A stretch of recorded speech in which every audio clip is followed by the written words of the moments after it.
Students, welcome to this next video of planning, and now we are going to study about the limitations of planning. Till now in earlier videos we have seen the importance, the features and the process of planning. So in this video we are going to discuss about the limitations of planning. As we know that there are two faces of the same coin, means if there is some merit, there is some demerits also. So these limitations are that planning leads to rigidity. Planning may not work in dynamic environment. Planning reduces creativity. Planning involves huge cost. Planning is time consuming. Planning does not guarantee success. Now, as you know, I focus on learning also. So, how to learn these points? I have made one shortcut, and that is MRILTD. So, M stands for may not work in dynamic environment. R reduces creativity. I involves huge cost. L leads to rigidity. T time consuming, and D does not guarantee success. And in front of these points you just have to add planning word. Okay, so your the points of limitations will be done. So now let's see about about these points, what they say. So the first point says that planning leads to rigidity. In an organization, a well-defined plan is drawn up with specific goals to be achieved within a specific time, but managers may not be in a position to change it. So now see, what does it mean? Means plans, they are pre-decided, and managers, they are not supposed to change them. They have to strictly adhere to the formulated plans. Irrespectively, means though the environment keeps on changing, but they have to stick to those plans only, means they can't make any changes in those plans. Let me give you one example to make you understand this point. Like suppose there is a salesperson, say Mr. A, okay, and he has been asked by his manager to give 15% 15% discount on his product to the customer. Means when he's selling something to the customer, he is supposed to give up to 15% discount only to his customer. Okay, clear? Then when the salesperson is there in the market and he is going to sell the product, he found that there are many competitors of this product. Means many other companies are also manufacturing the same product.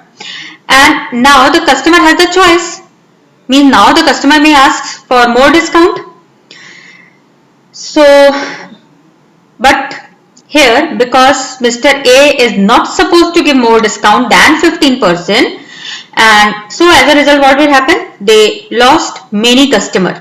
Therefore, following a pre-decided plan when circumstances have changed is not in the interest of the organization, isn't it? That is why it is said that planning leads to rigidity. Means it's very rigid, it is inflexible. Now the second point says planning may not work in dynamic environment. Planning is based on an anticipation of future happenings, and since future is uncertain and dynamic, so the organization needs to adapt itself to changes. However, planning cannot foresee the future events, and it may be obstacles to effective planning. So manager means they not work in dynamic environment. Dynamic means what? Changing, isn't it? And is it possible that same things happen what you think? No, means so how come it is possible with business? Means maybe possible that planning is done for something, and due to the environmental changes, technological changes, social environment, that means these factors we have already studied. So due to these factors, may be possible that change may happen, change may take place. Then definitely planning may not work. Means planning cannot foresee everything, and thus there may be obstacle to effective planning. Now planning reduces creativity. Top management does planning and middle management does implementation of plan, but they are not allowed to deviate from plan, and thus as a result they do not get opportunity to show their skills, and it limits their initiative and creativity. Means planning is performed by top level management. Okay, and usually rest of the members, they are required to implement these plans, like the middle level, lower level, they are supposed to implement these plans. And as a result, these members, they are neither allowed to deviate from plans nor they can act on their own. Means they are not supposed to take decision on their own. Like suppose there is a person, Mr. X, okay, and he works in shoe manufacturing company, and he is asked to manufacture 4 shoes daily, right? Mr. X is a person working in shoe manufacturing company and he is manufacturing 4 shoes daily. Now, because as we know that by doing the same work again and again, the people, they become more effective, they become more efficient, isn't it? So now this Mr. X, he can reduce the time of manufacturing and also reduce the cost of manufacturing. Means now he got the technique that how to reduce the time and how to, means in the same time how to manufacture more and also how to reduce the cost of manufacturing also. But his superior, instead of appreciating him, ordered him to complete the work as pre-decided. Means whatever has been decided, you have to do accordingly. You are not supposed to change anything. And now what will happen? Means though he is very creative, Mr. X, he is very creative and such kind of reduction he can do, isn't it? But what will happen? Means his creativity is diminishing. Now he is not supposed to take any kind of decision. Means he is not supposed to take any such initiative. And not only him, student, what will happen now? Means the rest of the other employees, whoever is seeing this situation, now what are they thinking? That now no need to give any creative advice to the manager, just blindfolded keep on doing what and as the work has been asked from you to do. Means now no one is going to take any creative action, and therefore it is said that it reduces creativity. So I think it is clear that how planning reduces creativity. Now let's see the next point, and the fourth point says that planning involves huge cost. Huge costs are involved in the formulation of plan. These may be in terms of time and money.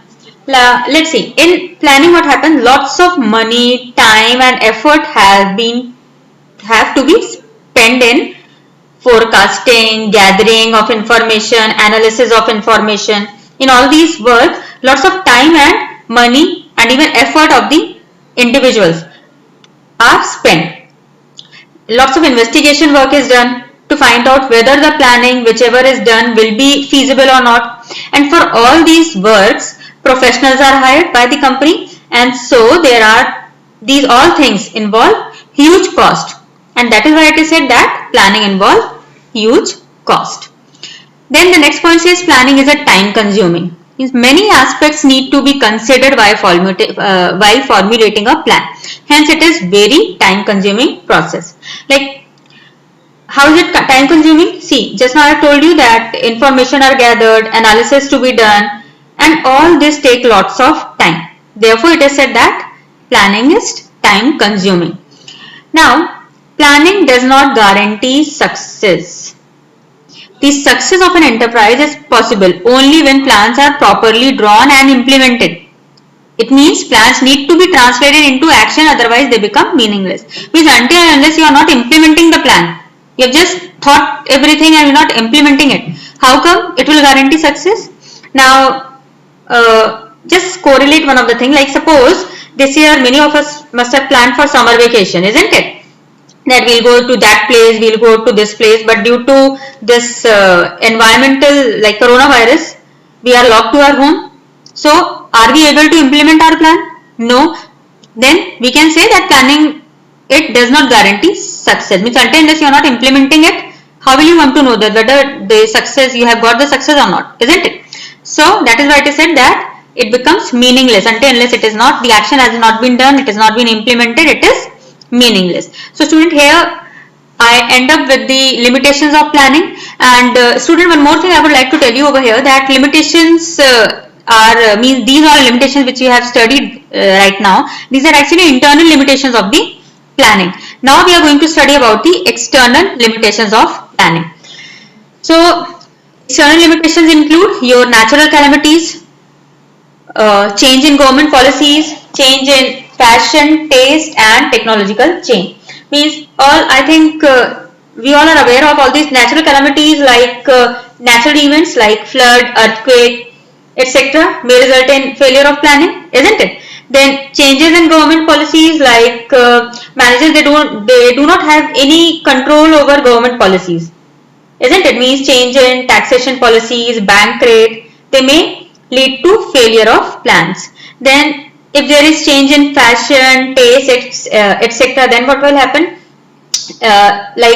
Unexpected changes in the fashion, taste, preference of the consumer, it may also affect the sales forecast of the company, and therefore it may be the reason that the planning may not be successful. Then technological changes like rapid technological changes are taking place, and due to that it reduces the effectiveness of the planning. So these are the certain external limitations of planning. So student, I end up with my these limitations of planning over here, and suppose if you have any problem regarding any of the point, then please you can ask me through comment box. Thank you. Hope you all like this video, and please like, subscribe and share the video. Thank you.